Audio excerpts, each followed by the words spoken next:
Sentire Media. Well, hello there, and welcome back to another episode of A New Life in Italy.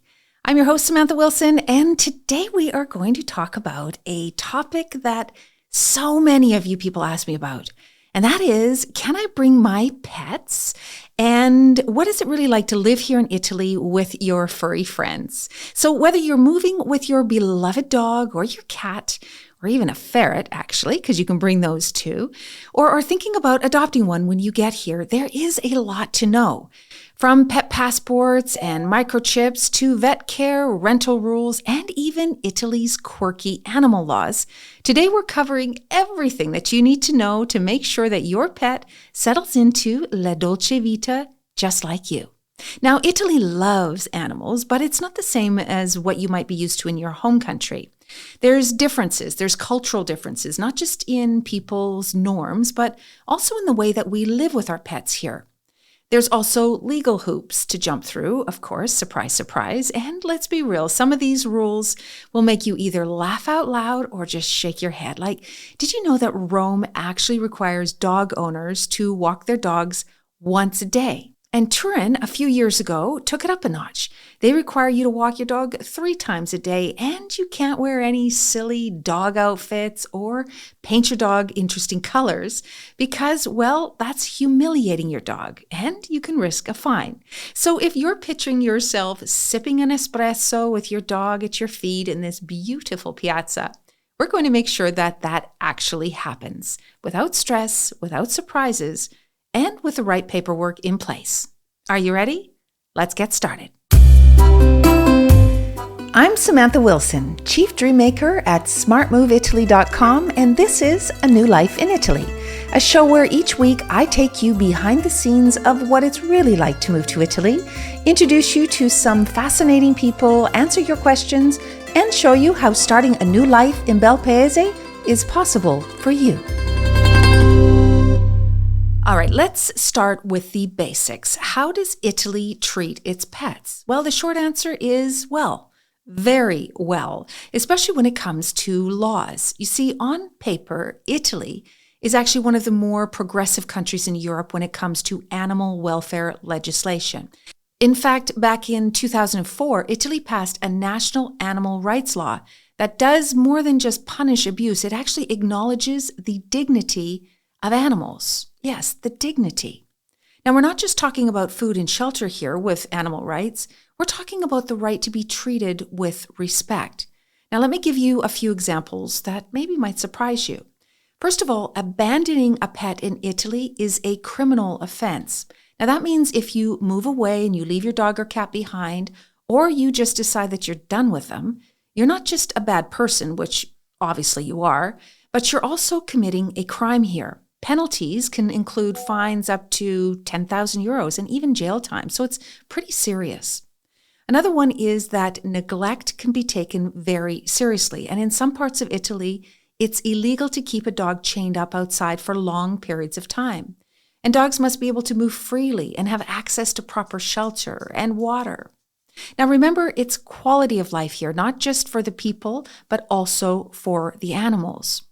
And companion animals have also a legal standing in court.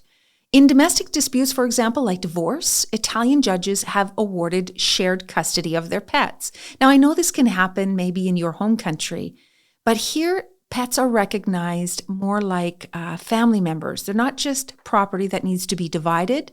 They're actually parts of the family. So it's more like custody of the animal as opposed to, dividing your property.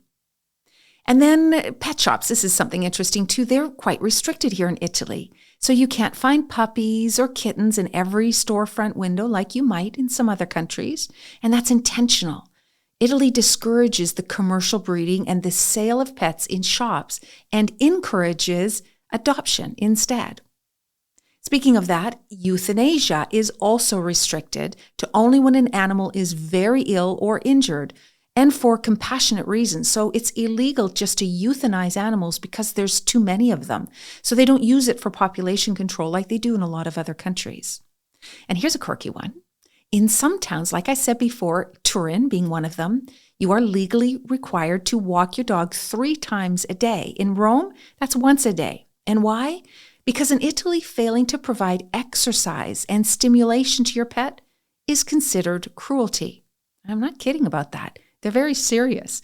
Now, are these laws really enforced? Well, not always, and certainly not even across the country. In fact, you can see differences from top to bottom of this country, from north to south. And in some areas, you will see a lot of strays, and in others, maybe not so much. But these laws do exist, and they reflect the national mindset that sees animals, especially pets, as living beings with rights and needs, not just accessories or property. And culturally, Italians love their animals. Dogs are treated like royalty in a lot of households.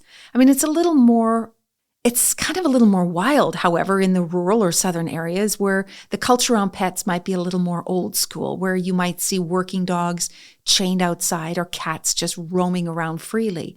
But in the bigger cities like Milan and Bologna and Florence and Rome, they're very pet friendly. You'll see dogs literally everywhere. They're riding scooters. Well, the dog's not riding the scooter, but with their owners, or, the dog on the back of the scooter.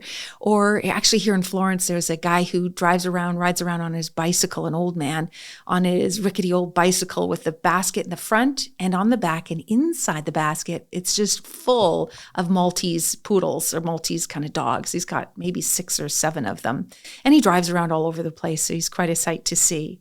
But it's normal to see animals interacting at lunch and at dinner, even in some of the really nice restaurants.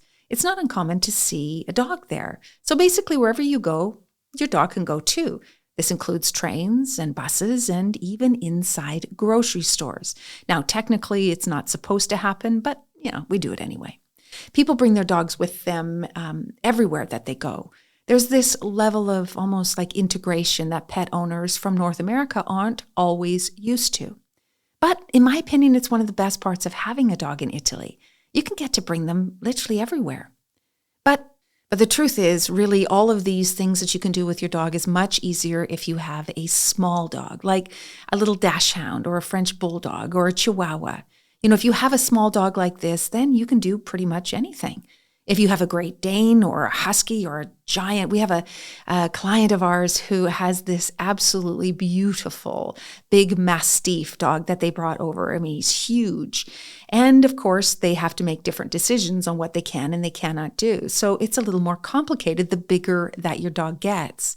Now, obviously, some cities are cramped, and bringing this big Mastiff into a very small cafe is obviously not possible. But for the most part, we sit outside and we eat as often as we can outside, or have coffee or aperitivo. So there's workarounds.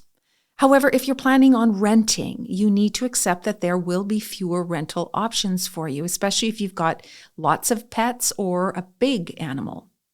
This can be a very serious roadblock for you when you're on your search. All right, so that's all about dogs. What about if you have a cat? So cats in Italy, they tend to be kind of semi-indoor-outdoor pets, especially in smaller towns. And it's totally normal to seeing cats lounging in courtyards or sitting on the windowsills and coming and going as they please, kind of like they own the town. And everybody feeds them. They leave water at their door in bowls and basically accept them as part of the fiber of the town. And kind of a fun fact, when you're walking through little villages and you see like old used water bottles that are half filled and they're placed at doorsteps and corners of streets, do you ever wonder what those are for? Well, they're for cats. Well, actually not for cats to drink the water, but they're to deter the cats from peeing on the steps or in the areas where these bottles are. Now, does it work? I don't know. I guess maybe it does because there's lots of them everywhere. But if you're ever wondering what those were, that's because of the cats, the many cats that roam around these small towns. Now, if your cat is more of an indoor pet, that's perfectly normal too. Not all pets and all cats are rogue here.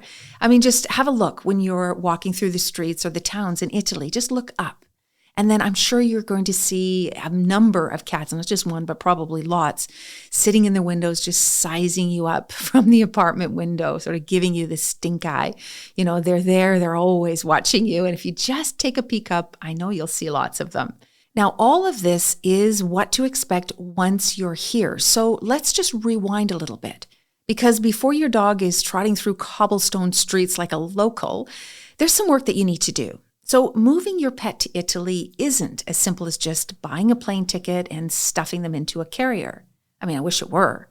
But no, there's paperwork and lots of it. And there's rules and there's strict timelines.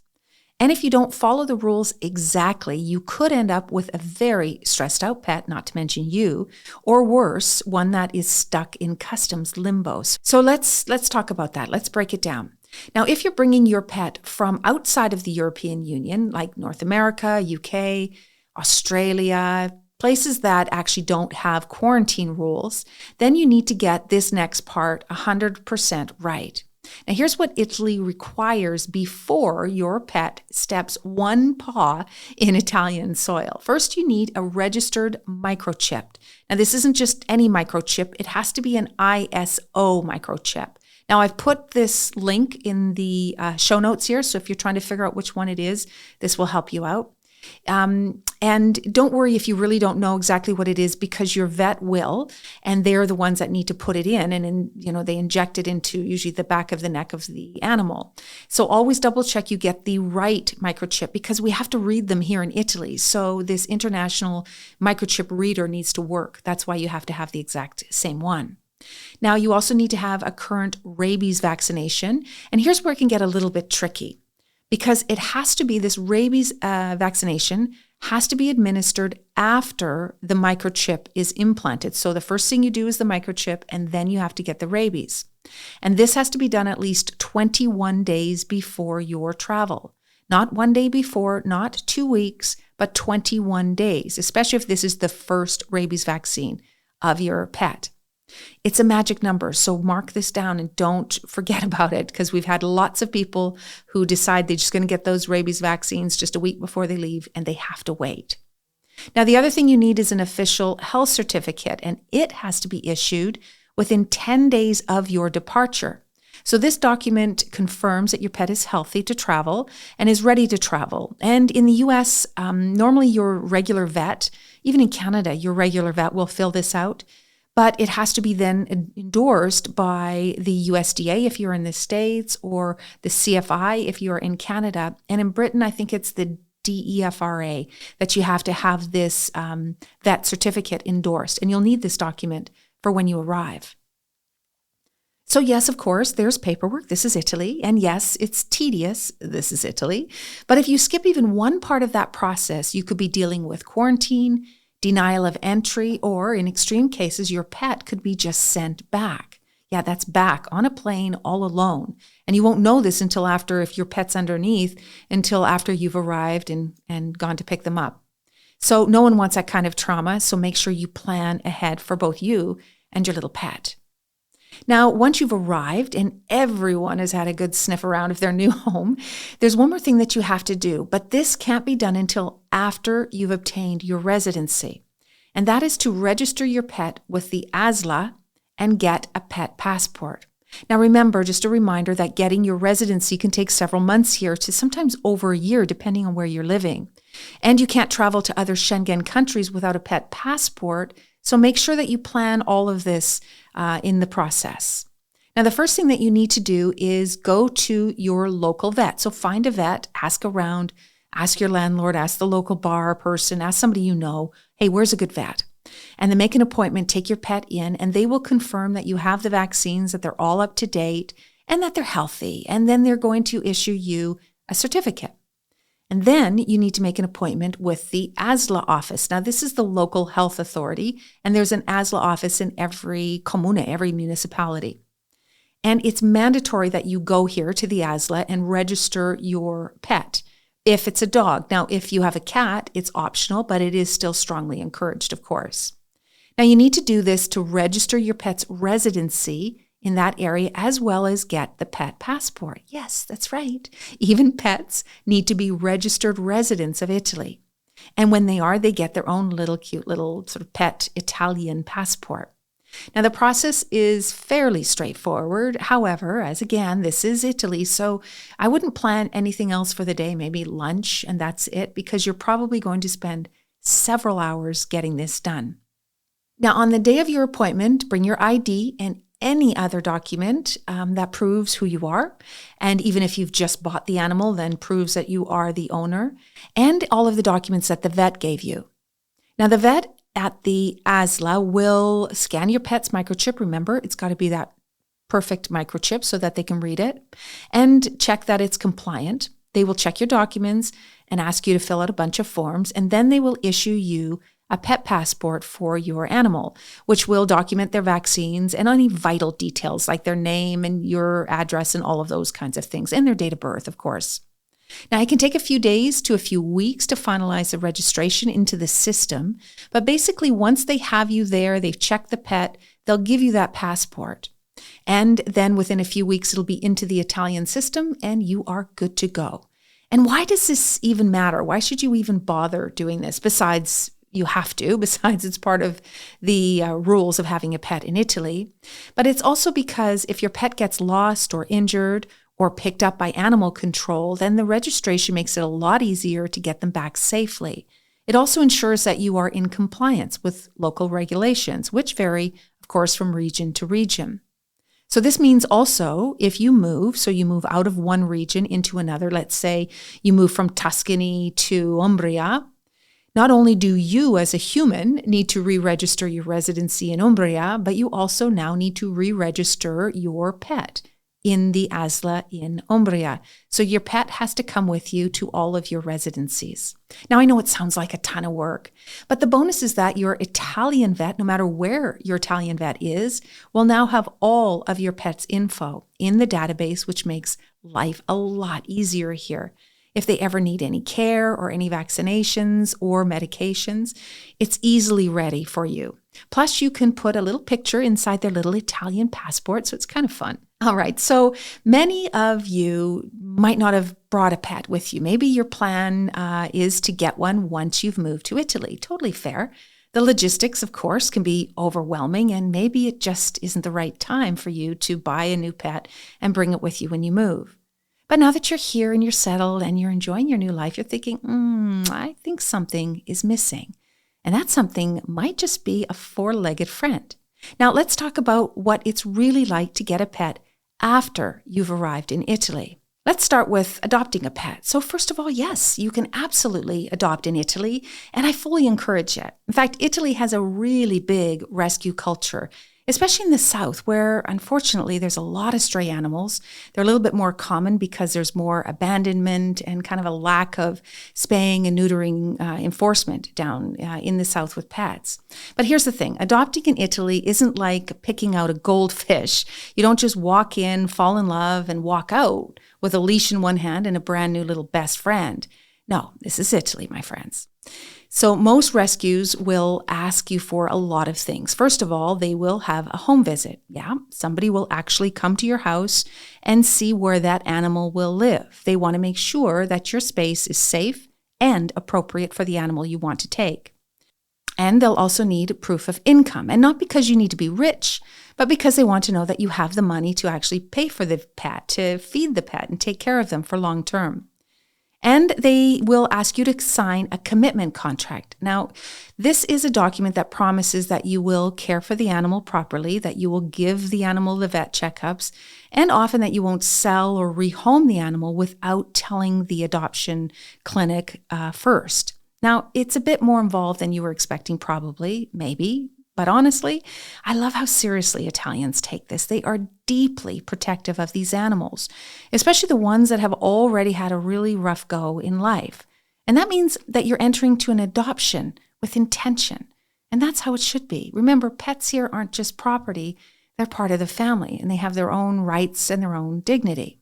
Now, if you're thinking maybe adoption isn't right for you, maybe you've always wanted a certain breed, or you've got allergies, and you need a very specific kind of cat or a dog, then that's valid. But let's get real for a second, because there are a lot of pet scams in Italy, actually all over Europe. They're quite common. Now, there's really great breeders, fantastic, reputable breeders here, but there's also a lot of shady operators that are trying to make money really quickly. And of course, it's easy to sell a very cute pet. But how do you tell the difference? So start with this. Always check if they're registered with ENCI. This is the National Dog Breeding Registry here in Italy. And it's the gold standard for breeders. And if they're not on it, then you need to start asking some questions like, if they won't show you the parents of the animal, then that's obviously a red flag. It's another red flag if they ask for full payment in cash or they want to meet you in a parking lot. Or, of course, a red flag if they won't let you see where the animals are kept. Or if they're trying to sell you a puppy before it's 60 days old, which, by the way, is illegal here in Italy. If any of those things happen, just walk away. I mean, this is common sense. This is probably the same as what you have in your home country. But it's quite a big problem here, so you need to be aware of it. Because the last thing you want to do is end up supporting a puppy mill, of course, or getting a pet with very serious health or behavioral issues because it wasn't bred or socialized properly. And my advice is just take your time, ask some questions, visit in person, visit the breeder in person, and if your gut is telling you that something is off, listen to it because it probably is. All right, so you've either brought your little furry friend with you, or maybe you've just adopted your new roommate from a shelter here in Italy. The paperwork's all done, the microchip is registered, and now you're wondering, where are the pet stores? What am I obligated to do? How much is it all going to cost me? Because while life in Italy might feel slower and more relaxed in many ways, when it comes to pets, there are some rules and routines and some real costs that I think you should know about. Number one, you have to walk your dog. And I don't just mean you should, but you must. You are legally required to do it. And I'm serious about this. You can face fines up to 500 euros. Remember, this can be considered neglect in Italy. Now, before you panic, let me be honest with you. It's not like there's these leash police hiding in the alleyways waiting to jump out and ticket you. Enforcement is actually quite rare on these rules, and it would take a report from a very nosy neighbor that thinks your pet is neglected before you really will get a knock on the door. So remember, keep the barking to a minimum, walk your dog, and always, by the way, pick up the poop. It's part of the process, and trust me, that part is enforced. But the fact that there's a law about all of this stuff means that Italy takes animal welfare very seriously. They don't just consider pets property. They see them as beings that deserve dignity and care. In fact, some cities even passed dignity laws for dogs, including bans on dyeing their fur or dressing them in silly costumes because they say it's not dignified. All right, so we know you have to walk the dog. We know that there's some rules, but what about if you are here and you need to find a place to live? Technically, there's no national laws in Italy that say you can't rent with a pet. But let's be honest, a lot of landlords will just say no outright. And if you can't get past that, you're stuck. And emotionally support dogs won't move the needle on that argument either. No pets means just no pets. So what can you do? First of all, you need to be honest with the landlord right away. Tell them about your pet. Show pictures. Be prepared to pay extra in damage deposits. And if you have a lot of pets, like 1 or 2 dogs or even more, then expect the search to take a lot longer. Or search even for an unfurnished apartment. Then there's less worry about damage from the owner, but it's going to be hard for you. If you're thinking to just try to sneak a pet into the rental here, it's really not a good strategy. Because the walls are thin and the neighbors are very nosy. And often the landlord or the owner of the building lives in the apartment upstairs or across the street. And remember, everybody knows everybody here. So it's hard to get away with these kinds of things. You're not just somebody living in an apartment. Everybody knows you're the foreigner living in that apartment. So people will be watching. So if you know you're moving with a pet and you plan to rent, be prepared for it. It can take longer than you expected. Now, on to something that might actually surprise you in the best way.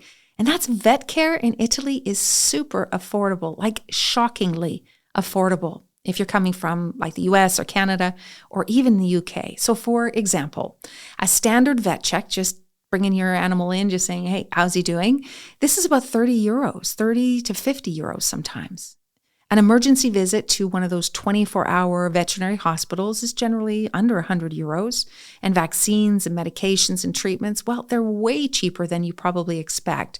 In fact, you get your pet meds often in the same pharmacy as human meds here. Now, I'm not talking about shady back alley clinics. These are modern, fully equipped veterinarian hospitals with very nice staff. Especially in cities and larger towns, you'll find these things called pronto soccorso, which is like an emergency room. And they're like an ER, and they're open 24/7 for your little pet. Now, Italy also has a wonderful network of specialty vets like orthopedics and dermatology and dental and acupuncture and even animal psychologists. If your dog's got some emotional stuff going on, maybe they're having a hard time transitioning to their new life in Italy, there's someone there to help them. Now, let me give you a rough idea of the monthly cost for a typical dog or cat in Italy. Your food will cost you, anywhere from 20 euros to maybe 50 euros a month, depending on the size and the brand. The vet checkups, let's average 10 euros a month if you budget annually. Your pet insurance, some people have that here. It's optional, of course. It's about 15 or 30 euros a month. Now, flea and tickworm treatments, this is really important. We have a lot of mosquitoes in the spring and summer in Italy, and this is a must to treat your pets for these diseases.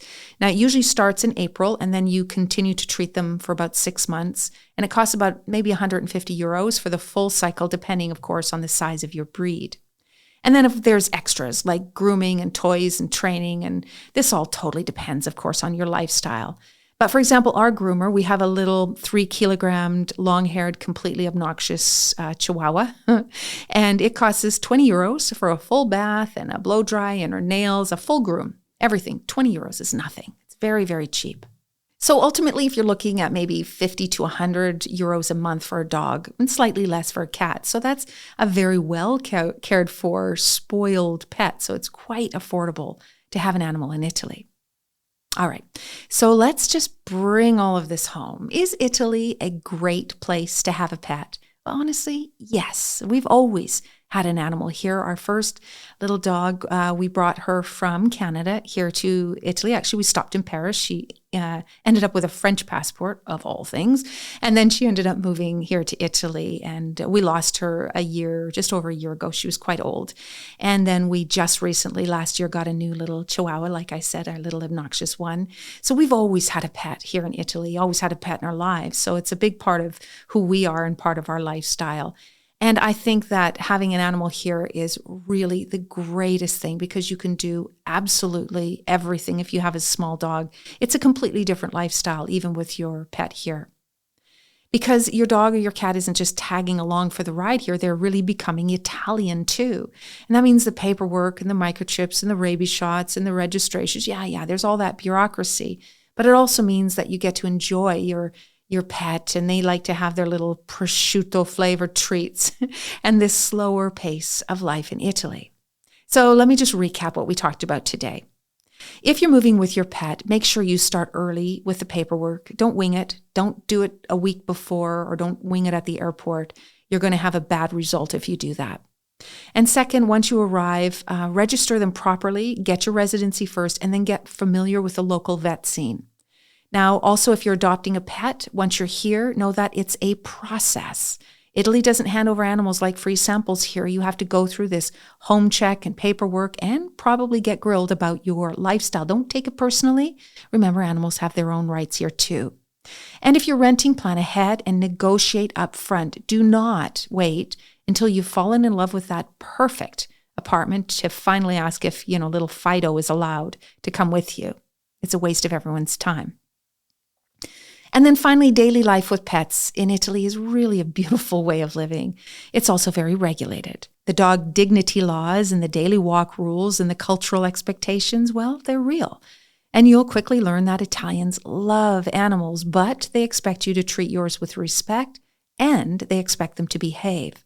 And honestly, I love that about living here. Pets are part of the family. And here in Italy, it's not just a slogan, but it's built into every single fiber of their being. And remember, a little planning goes a very long way, and your furry friend deserves just as smooth transition as you do.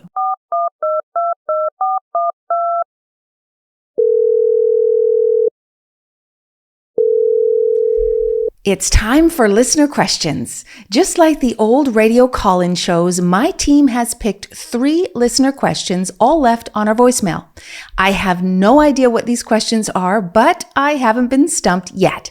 Are you ready? Let's get started. Question number 1. Can I bring my dog to the beach in Italy? Oh, great question. Now, you know Italy. I mean, there's beaches literally everywhere. This is a peninsula. So taking them there is a nice outing. And yes, most of the time you can, but you do have to look for a beach that says it's dog friendly. And there will be signs. Now, in some of the beaches, off season, you're allowed your dog to run around on the sand. And then in season, when it's very busy, you're not. But always keep in mind that the dog leash laws are pretty serious.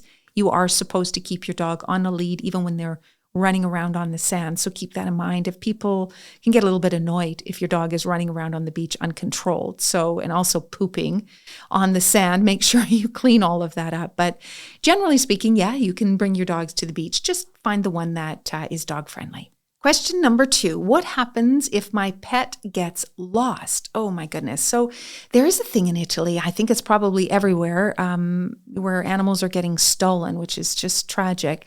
And of course, it means that you're not watching your animal or it's sitting outside on its own. So first of all, watch your pets and be careful where you leave them unattended.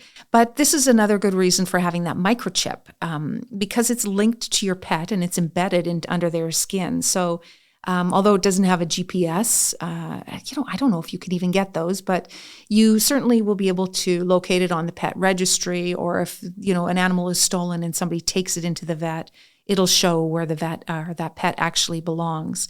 So if it gets lost, you can report the animal lost and, give all of the details to the ASLA so that they have all of that information. And hopefully your pet will turn up safe and sound.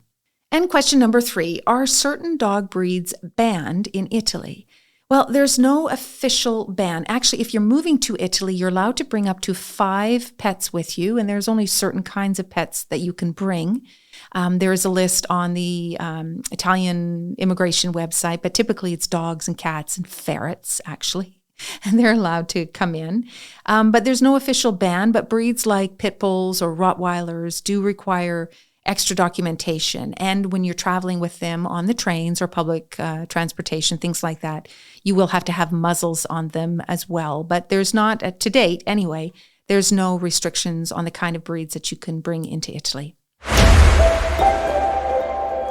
Well, that's all for this week's episode. Thank you for listening. If you have any questions about visas, citizenship, property, and really anything about moving to Italy that you would like me to answer in an upcoming episode, please feel free to send us a voicemail at our website at smartmoveitaly.com/podcast, or just click on the links in the show notes.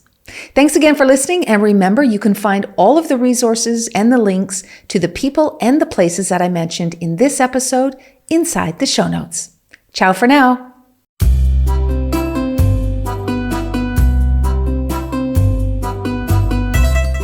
A New Life in Italy podcast is a production of Sentire Media, created and hosted by me, Samantha Wilson. Production by London Nero, and with special thanks to Ali Frothingham, Sofia Pisana, and the entire team at Sentire. Follow A New Life in Italy wherever you get your podcasts. And hey, if you're thinking of moving to Italy, whether full-time, part-time, or for a lifetime, come and see me over at smartmoveitaly.com and we'll help you get here and start living your best life. And don't forget, if you love this episode, please rate and leave a review. It's much appreciated. I can't wait to meet up with you again next week, same time, same place. Ciao for now.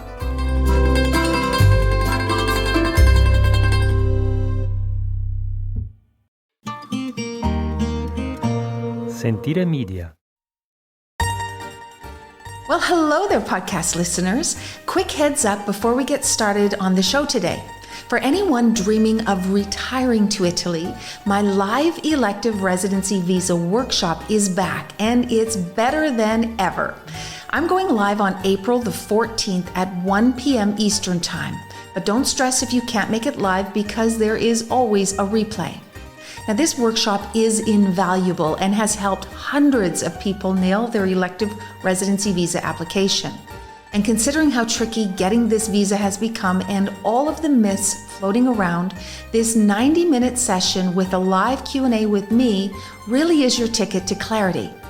I'm going to be diving into everything you need to know, what the ERV is, assembling your documents, and proving your financial viability, plus a whole lot more. You will also have access to my ERV workbook, which is full of templates and tips that has really helped a lot of my clients succeed. In fact, at a recent consulate appointment, a client just wrote saying they said it could take 90 days, but when they saw that our application packet was based on your workbook, they just smiled and said, "Come back next week." So yes, my success rate is 100%, and this workshop will be the best investment for your visa prep. Remember, I only do this 2 times a year, so if you're eyeing Italy in the next 12 months, now is the time to get in. Grab your spot. It's only $67. You're saving $30 if you register before April the 2nd, and spots are going fast, so don't wait too long. If you want some more information, visit us at smartmoveitaly.com/ERV live. I hope to see you there. Now, on with the show.